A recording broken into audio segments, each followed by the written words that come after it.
এই মুহূর্তে ভারত কি মারাত্মক কোনো সংকটের মুখে দাঁড়িয়ে রয়েছে? আমাদের দেশে আবার কি কোভিডকালীন পরিস্থিতি ফিরতে পারে?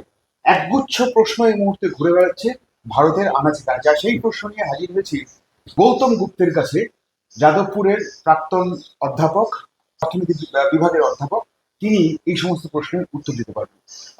গৌতম বাবু, আপনাকে স্বাগত। আমার নাম অভিষেক সেনগুপ্ত। নমস্কার। একটা জিনিস জানতে চাইছি, যেটা খুব সিরিয়াস একটা বিষয় বলে মনে হচ্ছে, আমরা কি চরম কোনো আর্থিক সংকটের মুখে দাঁড়িয়ে রয়েছি এই মুহূর্তে?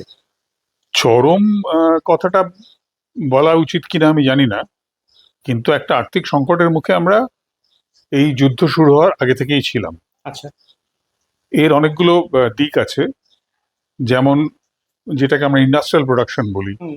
শিল্প উৎপাদন। হুম। এই শিল্প উৎপাদনের হার খুব কমে গিয়েছিল। আচ্ছা। আচ্ছা, নতুন ইনভেস্টমেন্ট হুম। এমনি কাগজে কলমে ঘোষণা হচ্ছে প্রচুর, হুম। কিন্তু অন দ্য গ্রাউন্ড নতুন ইনভেস্টমেন্টের হারও খুব কমে গিয়েছিল।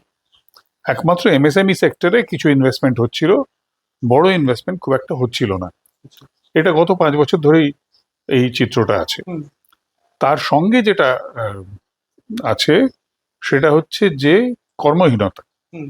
এটা একটা ইন্ডিকেটর হিসেবে আমরা দেখি যে কত মানুষ কাজ করছে। হুম। সেটা পাকা চাকরি হতে পারে, কন্ট্রাক্টের কাজ হতে পারে, বা যেগুলোকে আমরা বলি আউটসোর্সড কাজ, হুম। হ্যাঁ, গিগ ওয়ার্ক, হুম। সব মিলিয়ে আমি বলছি সেগুলো খুব কমে এসেছিল। বহু লোক কাজ হারিয়েছেন, বহু লোক কাজ খুঁজে বেড়াচ্ছেন, কাজ পাচ্ছেন না। হুম, এগুলো সব এইসব যেই মধ্যপ্রাচ্যে যে যুদ্ধ হুম। এখন চলছে আর কি, তার আগে থেকেই, বেশ কিছু আগে থেকে এই ঘটনাগুলো কিন্তু এক এক করে ঘটছিল। হুম, এর মধ্যে যেটা হলো সেটা হচ্ছে মধ্যপ্রাচ্যে যুদ্ধটা লাগলো। মধ্যপ্রাচ্যে যুদ্ধ লাগার ফলে যেটা সবাই জানে, কাগজে পত্রে টেলিভিশনে জানা যাচ্ছে, স্ট্রেট অফ হরমুজ সেটা প্রায় বন্ধের মতোই আর কি। হুম। দু একটা জাহাজ ওরা কখনো ছাড়ছে, কখনো ছাড়ছে না। তার ফলে পেট্রোপণ্যের দাম সারা পৃথিবীতেই বাড়ছে। আমাদের দেশেও ইতিমধ্যেই হঠাৎ করে বাণিজ্যিক গ্যাস যেটা, হুম। তার দাম 1 লাফে প্রায় 1,000 টাকার উপরে বাড়িয়ে দেওয়া হয়েছে। তো সেটা কতটা ওদের লাভ করার জন্য আর কতটা সত্যিকারের প্রয়োজন সেটা বাইরে থেকে বলা মুশকিল, ওই কোম্পানির লোকেরা বলতে পারবেন। তবে এটা একটা অস্বাভাবিক বৃদ্ধি, এ নিয়ে কোনো সন্দেহ নেই। ফলে এটা একটা বড় রকমের সংকটে মুখে ভারতবর্ষ ছিলই, তার মধ্যে শুরু হলো যুদ্ধ। হুম। এখন দুটো জিনিস দিয়ে আমরা বুঝতে পারি ব্যাপারটা কোন দিকে যাচ্ছে। একটা হচ্ছে শেয়ার মার্কেট।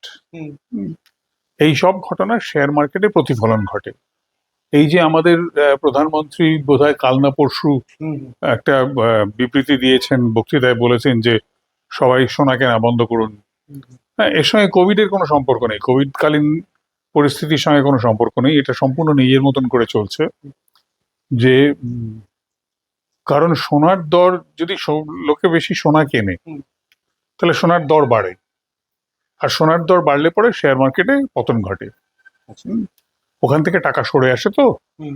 তার ফলে তখন লোকে শেয়ার কম কেনে, সোনা বেশি কেনে, তার ফলে ওটা শেয়ার মার্কেটের পতন ঘটে। হুম। শেয়ার মার্কেটের পতন ঘটলে পরে যেটা হয়, ইকোনমির উপরে যে কনফিডেন্স, লোকে শেয়ার মার্কেটটার দিকে খবর রাখে, খেয়াল রাখে, ইকোনমির উপরে যে কনফিডেন্স, সেই কনফিডেন্সটা মার খায়। ফলে সেইটাকে কথাবার্তা বলে একটু যদি খানিকটা শেয়ার মার্কেটের দশটাকে ঠেকিয়ে রাখা যায় আর কি, রোখা যায়, রোখা তো পুরো যাবে না, হুম। খানিকটা ঠেকিয়ে রাখা আর কি। আচ্ছা।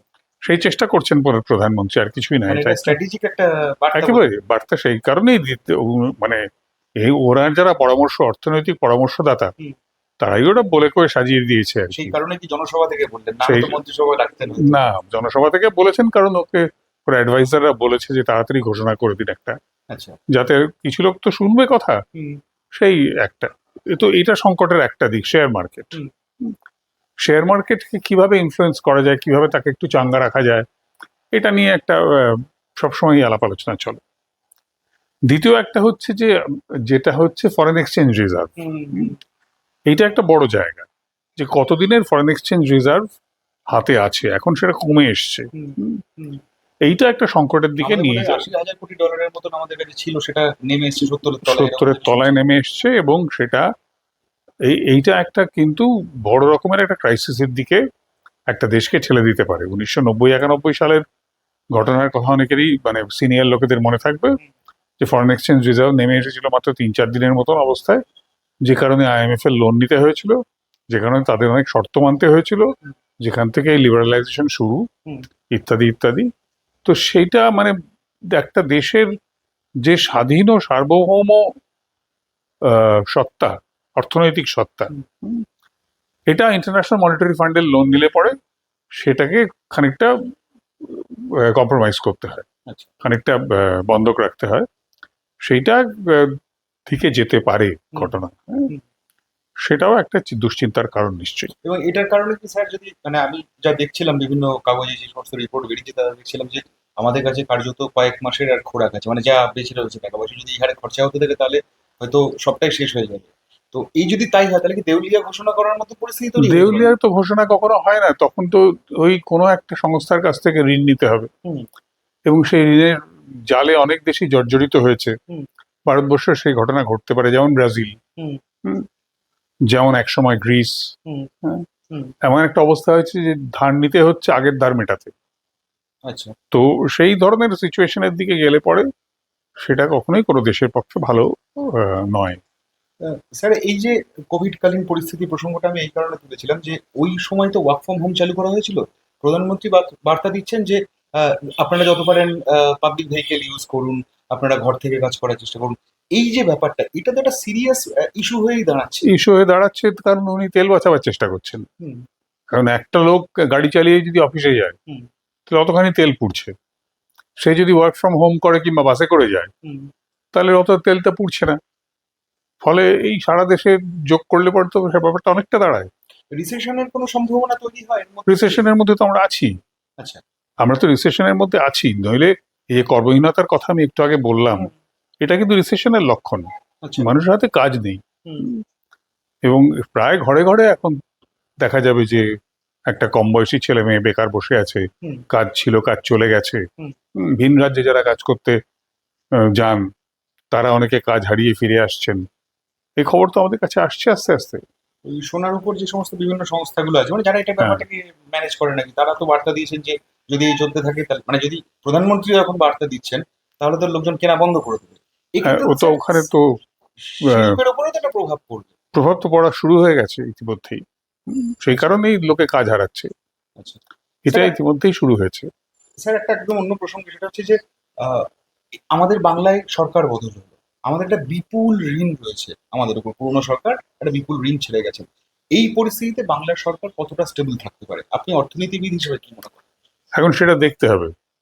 এখানে সমস্যা যেটা হয়েছে সেটা হচ্ছে যে এই নতুন সরকার যারা এসছেন, তারা নির্বাচনের আগে অনেকগুলি অর্থনৈতিক প্রতিশ্রুতি, মানে সব রকম প্রতিশ্রুতি দিয়েছেন, তার মধ্যে কিছু অর্থনৈতিক প্রতিশ্রুতিও আছে। এই অর্থনৈতিক প্রতিশ্রুতিগুলি সপ্তম বেতন কমিশন চালু করা, পুরনো মহার্ঘ ভাতার যে এরিয়া সেগুলো মিটিয়ে দেওয়া ইত্যাদি, এগুলো শ্রমিক কর্মচারীর দাবি বহুদিনের। ওরা খবরের কাগজের সামনের পাতায় বড় বিজ্ঞাপন দিয়ে বলেছেন যে আমরা এগুলো করব। এখন এগুলো করার মতন আর্থিক অবস্থা রাজ্য সরকারের আছে বলে আমার মনে হয় না। বামফ্রন্ট সরকারের যখন পতন ঘটে 2011 সালে, তখন 1,93,000 কোটি টাকার মতন ঋণ ছিল, সেটা এখন প্রায় 4 লক্ষ কোটি টাকার মতন দাঁড়িয়েছে। মানে এই মাঝের যে 15 বছরের সরকার, তারা আগের ঋণ তো কমাতে পারেইনি, বরঞ্চ আরো ঋণ করে গেছে, আরো ঋণ করে গেছে, আরো ঋণ করে গেছে। ফলে এই ঋণের বোঝাটা তো এখন এই সরকারের উপরে চাপবে। কাজেই তারা কিভাবে এটা ম্যানেজমেন্ট করেন সেটা আগামী দিনে বোঝা যাবে। আচ্ছা, অর্থমন্ত্রী তো এখনো পর্যন্ত ঠিক হয়নি। এর সঙ্গে তো আবার লক্ষ্মীর ভান্ডারে 3,000 টাকা করে দেওয়া হয়েছে, যাদের 1,000 টাকা ছিল, ফলে ওখানেও তো এটা আমি ঠিক জানি না যে করা হয়েছে কিনা। প্রতিশ্রুতি তো তাই দিয়েছিলেন। প্রতিশ্রুতিটা রয়েছে এখনো পর্যন্ত, কিন্তু যতক্ষণ না সেটা সত্যি সত্যি ইমপ্লিমেন্টেড হচ্ছে, ততক্ষণ একটু আমাদের অপেক্ষা করাই ভালো। আচ্ছা স্যার, একটা জিনিস হচ্ছে যে পুরনো সরকারের কথা যদি প্রসঙ্গে আসে, দেখবেন যে এদের কি সরকার চালানোর যে এবিলিটি দরকার পড়ে একটা সরকারের, বাম সরকারের প্রসঙ্গ আপনি তুললেন, সেই অ্যাঙ্গেল থেকে বলছিলেন কি 1,000 কোটি টাকার 1,000 লক্ষ কোটি টাকার মধ্যে বোধহয় ঋণ ছিল, সেটা 4,000 লক্ষ কোটি টাকা। 1,93,000 টাকার ঋণ ছিল, সেটা 4 লক্ষ কোটি টাকায় দাঁড়িয়েছে। হ্যাঁ, তো এই যে ধরুন 4 গুণ বেড়ে যাওয়া, এটা কি তাদের একটা মানে শাসন ব্যবস্থার একটা মানে না, এটা অপশাসনের এটা reflection তাদের নয়? এটা তাদের জীবন দর্শনটার উপর নির্ভর করে। হুম। মানে যদি খয়রাতির রাজনীতি করা হয়, হুম। যে আমি বিলোবো, টাকা বিলোবো, হুম। লক্ষ্মীর ভান্ডার বলা হোক বা স্বাস্থ্যসাথী বলা হোক বা এই পুরোহিতদের আর মুয়াজ্জামদের হ্যাঁ, ভাতা দেওয়া হোক, হ্যাঁ, এরকম নানা রকম ভাতা যদি দিতে থাকি আমি, আর আমার যদি রেভিনিউ না বাড়ে, আমার যদি আয় না বাড়ে, তাহলে সরকারের এই দশা হবে। এটা তো অবাক কিছু হওয়ার মতন না। মানে এবার এর মাঝে যদি দেশের অবস্থা এই হয়ে থাকে, তাহলে তো রাজ্যেও সে প্রভাব এসে পড়বে আরো বেশি। রাজ্যের প্রভাব, দেশের প্রভাবের সঙ্গে রাজ্যের প্রভাবের যোগাযোগ একটা বড় জায়গা হচ্ছে কর্মসংস্থান। হুম। হুম, যেখানে এমনিতেই এই রাজ্যে কর্মসংস্থানের অভাব, হুম। তার উপরে অন্য সারা দেশেই যদি কর্মসংস্থানের অভাব হয়, তাহলে মানুষ যেরকম ভিন রাজ্যে গিয়ে আগে কাজ পেত, হুম। এখন তো সেটাও পাবে না। না, বুঝতে ফলে এটা মানে সেই 1930-32-এর যেরকম একটা রিসেশন এসে গিয়েছিল, যে কাজ নেই বলে বাজারে আমি যদি উপার্জন করতে পারি, হুম।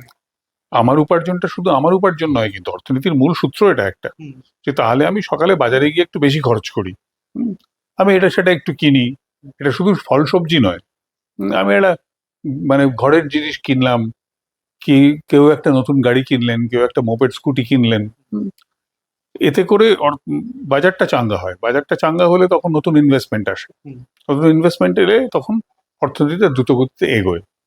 আর মানুষের হাতে যদি কাজ না থাকে, তখন সে চেষ্টা করে যে যেটুকু আছে সেটুকু দিয়ে কোনো রকমে চালাতে। হুম। তখন সে খরচ কমায়, খরচ কমালে বাজারে মন্দা আসে, হুম। চাঙ্গা থাকে না। বাজারে মন্দা এলে পরে নতুন ইনভেস্টমেন্ট আসে না। সবাই তখন সংকুচিত করতে চায় নিজের ব্যবসাকে।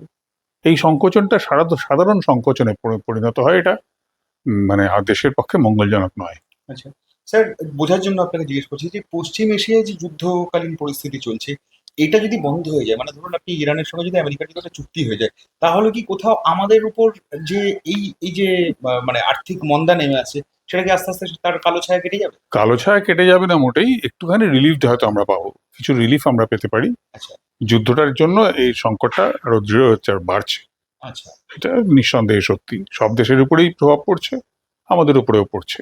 বুঝতে পেরেছি। Thank you sir. ঠিক আছে, এই ভালো অবধি থাকবেন। আচ্ছা, নমস্কার।